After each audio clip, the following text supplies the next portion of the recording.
मेरा नाम मोहम्मद जी।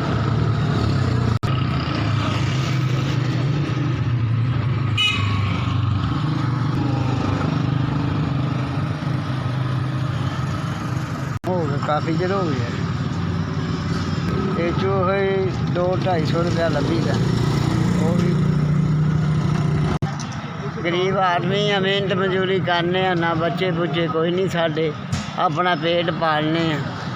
बीवी है कोई नहीं, बीवी फौत हो गई है तो अपना पेट पाली दा। सवेर मंडी जाईदा, वो तो सौदा लियाईदा, लिया के रेहड़ी नूं साफ सूफ करीदा ते अल्लाह का नाम लैके रोज़ चढ़ जाईदा।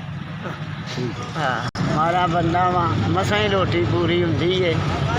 टाइम ते बहुत बाजार जा रहा, सौदा लैन जाईदा, महंगाई उत्थे आ। सवेर कोई उदों भाव हो जाता, कई होर कदी वो भाव हो जाता। पेट किस तरह पा दे बंदा, तुसीं आप दसो। ना सिर को मोबाइल नहीं हैगा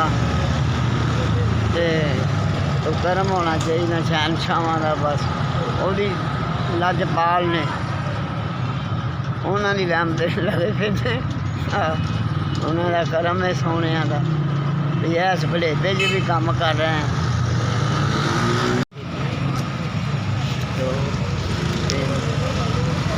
3,000 रुपया जी। अल्लाह जिन्हें भी भेजे है मौला वो करम करे, सोना कमली वाला। 3,000 घल्ले अल्लाह वो खैर करे, सोना कमली वाला वो हर हाल बला दूर करे। सदका कमली वाले का वो खैर होवे, अल्लाह उन्होंने तंदरुस्तियाँ देवे, हर हाल बला तो बचावे।